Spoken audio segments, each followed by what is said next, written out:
This week, we're talking about the 5 love languages from Gary Chapman's 1992 book of the same name. And in case you forget, those 5 love languages are words of affirmation, quality time, receiving gifts, acts of service, and physical touch.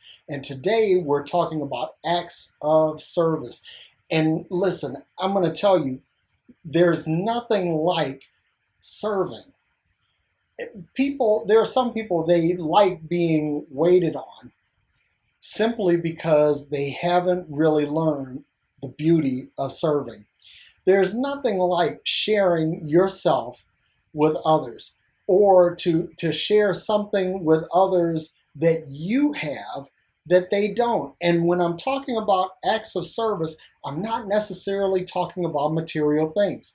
You know, there are 3 components that you can give, and that's like time, talent, and treasure. And today I want to talk about basically time and talent, not so much the treasure. Because the thing is that when you're giving your time, this quality time that we mentioned yesterday, when you're giving this time, you are giving something to somebody that you can't replace. And when you couple this time with an action, something that you're teaching, something that you're speaking, something that you're sharing, that all goes into the service model.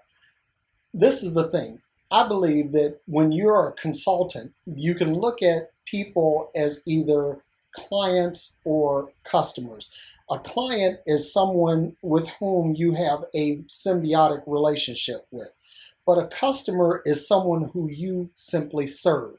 And if you think of all of humanity as your customer, then you'll think of acts of service differently. Because see, here's the other thing, is that like any other love language, that when you are someone who likes to be served and understands it in its proper context, not as someone that likes to have slaves or servants waiting on their beck and call, but you like to have good service, you like to have quality service, you like to have the attention, you like to have the benefit of good service, then you too will be service oriented. And when you're service oriented, you will give it as good as you receive it. And that's the whole thing about acts of service, is that basically you are taking on the mindset of, how can I help you? That's it.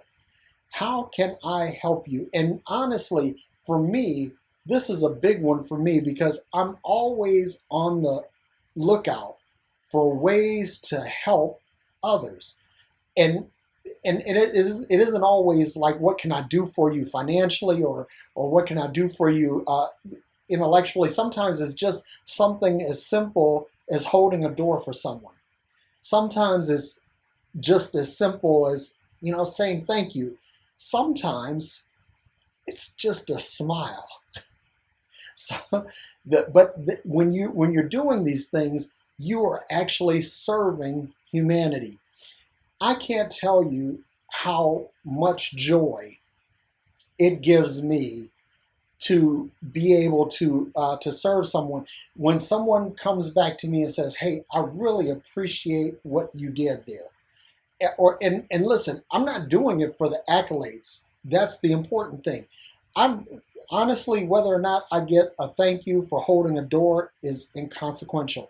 Whether or not I get a compliment for a job well done. Matter of fact, if you understand that most of humanity is simply not going to recognize what you do, this doesn't mean that you should stop serving, because the thing is that acts of service are one of the love languages that actually makes the world a better place. Because see, here's the thing, you're giving of yourself. This is a gift of you. It is a gift of your wisdom. It is a gift of your encouragement. It is a gift of your empathy. It is a gift of your compassion. You're serving. That when you listen, there was a fellow in history that washed the feet of his students, and that was considered to be the greatest act of service, because he was Deity serving humanity. But if you think of yourself as Deity and all of humanity as Deity, then it's easy to put on this mantle of servitude and reach out and wash the feet of those around you.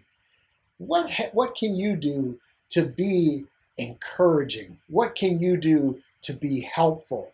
Listen, I always say that if it ain't helpful, it ain't helpful. Now, I also mentioned that during each of these videos that I would take a moment and discuss the possibility that you might be multilingual. So if this acts of service is not your thing, maybe there's something else. Maybe another love language is your love language.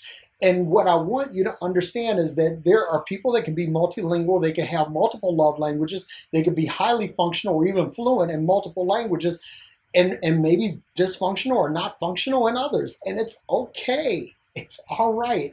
Don't beat yourself up. This is really key, that your love language is your love language. Your love language is an expression of you.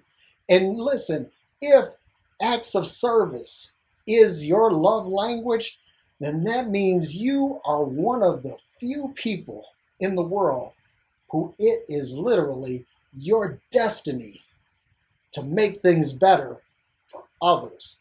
And that is powerful. I can't even begin to describe it. That's what I have for you today, and I hope that that served you, and I will talk to you tomorrow. Glad you tuned in. Hope to hear from you soon. If you like this video, please like and subscribe here, and I will see you on the other side of forward.